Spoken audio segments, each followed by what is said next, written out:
Čau, Latvijas publika.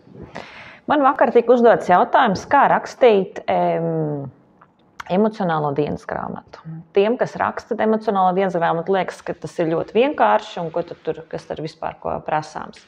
Bet tiem, kas neraksta, var rasties jautājums, ko rakstīt, kā rakstīt, kad rakstīt, cik bieži rakstīt. Un te nāk tā mana atbilde.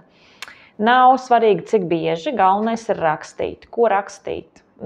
Es vienmēr saku cilvēkiem, iedomājies, ka tava dienas grāmata ir tava draudzene vai tavs draugs, kam tu gribi izstāstīt kādu problēmu vai kaut ko, kas ir noticis tavā dzīvē, vai kam tu gribi izstāstīt kaut ko, kas tev sāp uz sirsniņas vai kas tev ir kaut kāds smagums. Papīrs un pildspalva ir ļoti labs veids, kā izteikt to, ko tu iekšā jūti. Un tas ir ļoti terapeitiski rakstīt, un caur rakstīšanu mēs arī daudzas atbildes saņemam, jo mēs kaut kādā veidā pieslēdzamies savai zemapziņai. Un kā jau es visiem arī saku, mums ir atbildes uz visiem jautājumiem, tikai mums ir jātiek klāt šīm atbildēm. Tā kā rakstīt dienas grāmatu ir ļoti, ļoti veselīgi, ļoti terapeitiski un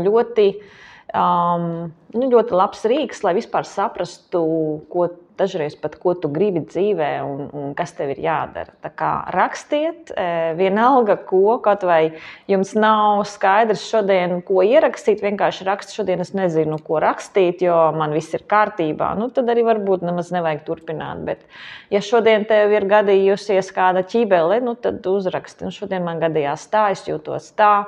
Mēs varam arī rakstīt piedošanas vēstules cilvēkiem, uz kuriem mēs dusmojamies, lai mums nav šis emocionālais smagums jānes.